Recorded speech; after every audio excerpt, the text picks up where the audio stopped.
Jesucristo, el Verbo viviente, es el único medio de salvación. Él es el centro del pensamiento de nuestra vida, la fuente y la autoridad de la doctrina. El principal propósito de la vida de Cristo fue la obediencia a los mandamientos, exaltando la ley de Dios como un reflejo de su carácter. El principal mensaje a ser predicado en el mundo, basado en Apocalipsis 14, está representado por 3 ángeles llevando el Evangelio eterno al mundo entero. Este mensaje se basa en los encantos inigualables de Cristo y declara que la hora del juicio ha llegado y llama a obedecer los mandamientos de Dios. Mediante su palabra, Dios ha comunicado a los hombres el conocimiento necesario para la salvación. Las Santas Escrituras deben ser aceptadas como dotadas de autoridad absoluta y como revelación infalible de su voluntad.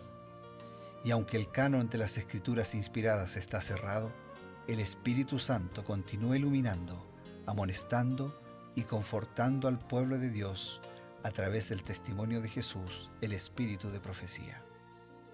El camino a la vida se traza a través de un camino angosto que debe ser recorrido con confianza a las promesas que Dios dejó a hombres y mujeres fieles que dedicaron sus vidas hasta la muerte por el Evangelio eterno. Los fundadores de la Iglesia soñaron con el día en que la revelación sería una realidad en sus vidas. Miraron con los ojos de la fe a aquel día glorioso cuando finalmente la promesa sería cumplida en la venida magistral de Jesucristo a esta tierra para recompensar a cada uno según sea su obra.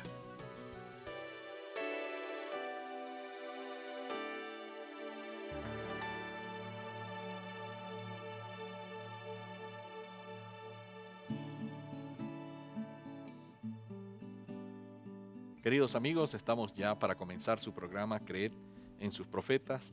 Cada día tenemos la oportunidad de encontrarnos a través de Nuevo Tiempo, la señal de esperanza, con el propósito de buscar el consejo, la orientación de las Sagradas Escrituras, pero además con el complemento de los consejos inspirados que Dios le dio a Elena White y que conocemos como el espíritu de profecía.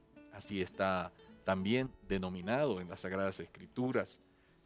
Los dones del Espíritu también fueron para toda la iglesia, y dentro de esos dones el don de profecía sería característico para la iglesia a través de la historia y también la iglesia al tiempo del fin. Ya estamos listos entonces para estudiar, para profundizar en la palabra de Dios. Y comenzamos saludándolos con mucho cariño y lo hacemos también con el pastor Bruno Razo. Gracias, Pastor Eber. Saludamos a nuestros amigos y damos gracias a Dios por una nueva oportunidad hoy de profundizar con los comentarios de Elena de White, Oseas capítulo 10. Mientras deseamos para todos muchas, pero muchas bendiciones de parte del Señor. Si te parece bien, entonces, Eber, vamos a algunos pensamientos seleccionados, comentarios seleccionados de Elena de White sobre Oseas capítulo 10. Justamente, y queremos comenzar allí en la primera declaración del capítulo 10, donde el profeta está como denunciando la actitud de Israel. Y dice, Israel es una frondosa viña. Hasta ahí todo bien. ¿Quién no quiere tener una frondosa viña? ¿No? Una planta que da muchas uvas, muchos frutos. Claro, muchos frutos.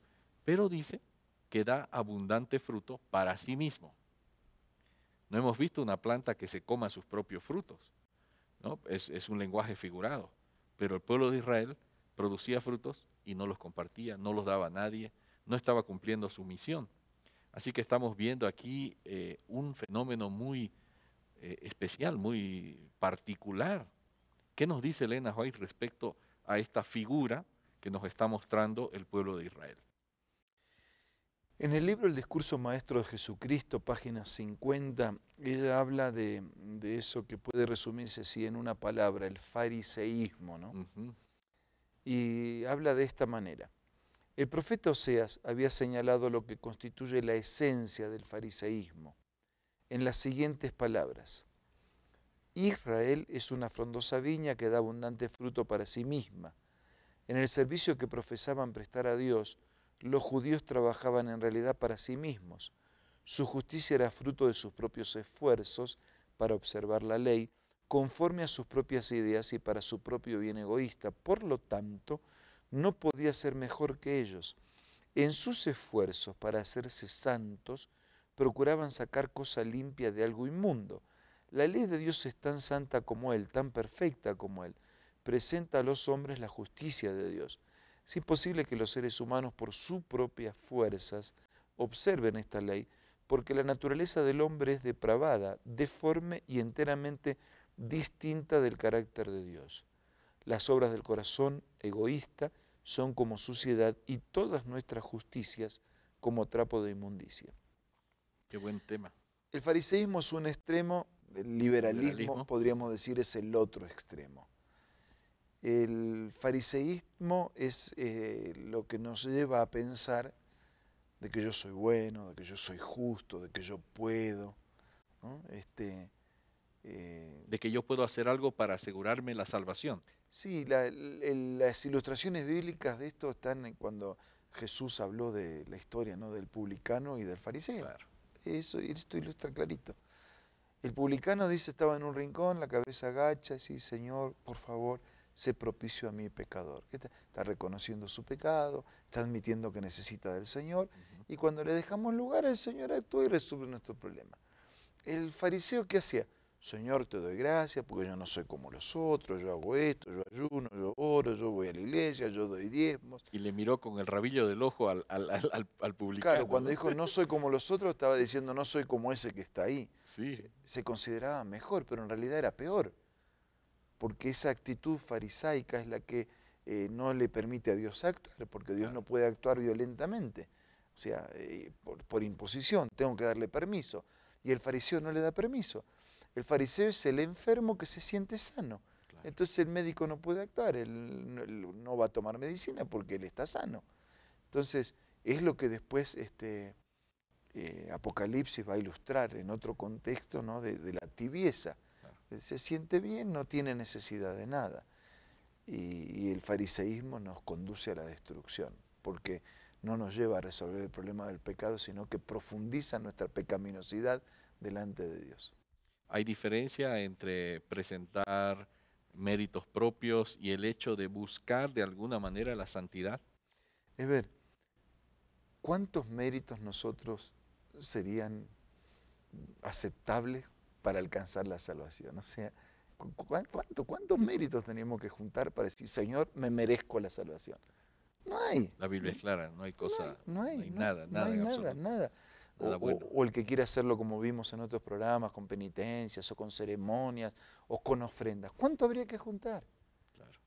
A ver, si tuviera que ser por una ceremonia, por una ofrenda, ¿de cuánto tendría que ser la ofrenda para alcanzar la salvación? No hay cantidad en el mundo. Así que no es por méritos. Yo no tengo méritos. No es por mérito, es por los méritos de Cristo. Todo lo que necesito es confiar en los méritos de Jesús en mi favor. Sin duda. Oseas va avanzando un poco en el tema y más adelante, ahí nomás enseguida en el versículo 2, hace una especie de descripción, un análisis de lo que estaba sucediendo con Israel. Dice, su corazón está dividido. Así de simple. Ahora, ¿cómo sabemos? ¿Cuál es la evidencia que podríamos tener para saber que alguien tiene un corazón dividido? Bueno, es una muy buena pregunta, ¿sabes por qué? Porque en ningún aspecto de la vida nos gustan así, aceptamos las vidas paralelas, ¿no? Claro. Matrimonio, familia, o sea, en trabajo. Nada te conduce a buen puerto cuando hay vidas paralelas. O sea, decimos una cosa, hacemos otra, ¿no? Tenemos dos intereses, ¿no?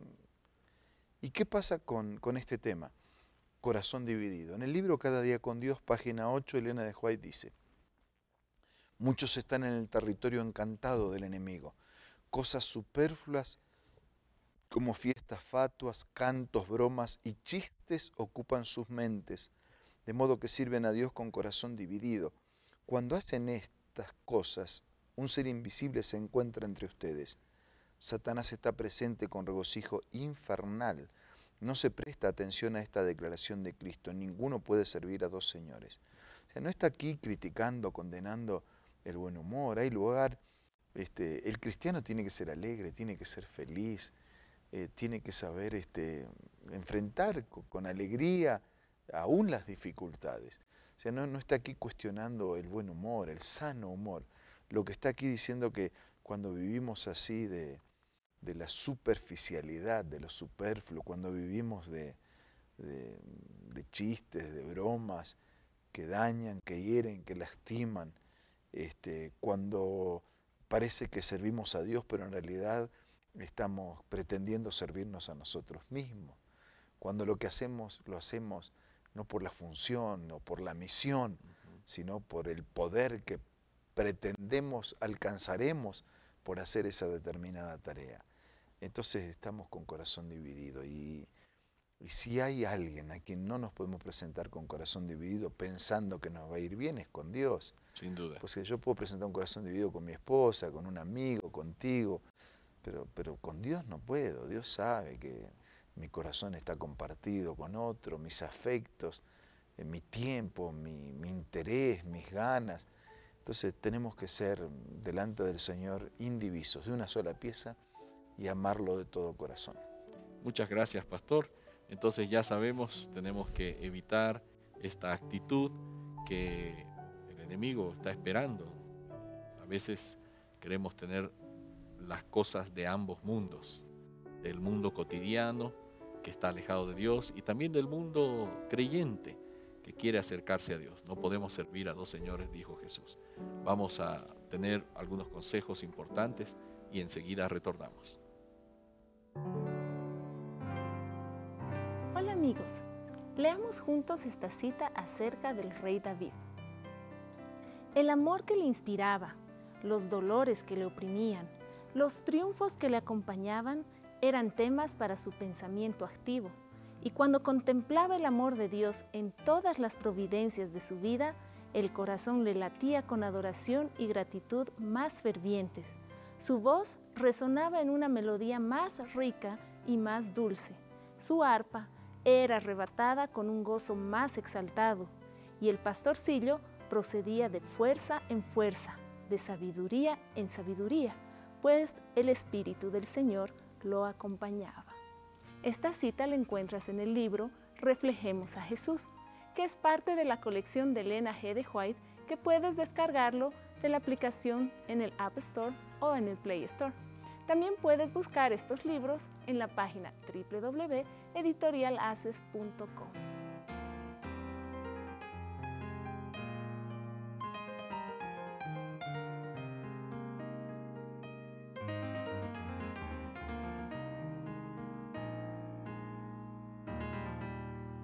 Retornamos, amigos, y queremos ofrecerles una nueva invitación. Fue Jesús el que dijo que tenemos que amar a Dios por sobre todas las cosas, con todas las fuerzas, con toda la mente, con todo el corazón, y amar al prójimo como a nosotros mismos. Que este resumen de Jesús pueda ser la experiencia feliz que acompañe tu vida y nuestra vida en este día y todos los días. Ahora vamos a orar. Gracias, Señor, por los méritos de Jesús en los que somos recibidos sin méritos de nuestra parte. Ayúdanos a sentirnos siempre deudores y entonces a corresponderte con una motivación, con una actitud y con una conducta adecuada. Que eso sea el resultado de tu presencia en nuestra vida. Danos una religión más cercana contigo, más íntima con Cristo y más cercanas con las personas. Bendícenos, te lo pido, te lo agradezco en el nombre de Jesús. Amén. Amén. Agradecidos a Dios, también ha llegado el momento de despedirnos brevemente por unas horas para encontrarnos por medio de Nuevo Tiempo, la señal de esperanza, aquí en su programa Creed en sus profetas. Hasta entonces.